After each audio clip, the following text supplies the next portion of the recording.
Hey guys, in this video, I will show you how to use Storyboard with Sora. All right, let's begin.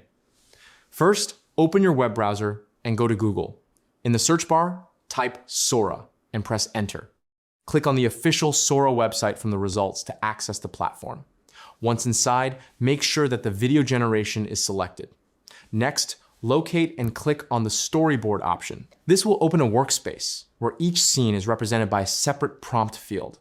Each field should describe one moment in your story to maintain clarity and continuity. In the first scene, enter a prompt like a man in a yellow trench coat running across a moving vehicle under sunset. This sets the tone, motion, and lighting. In the second scene, describe a figure jumping between train cars with sparks flying. This adds action while keeping the same setting.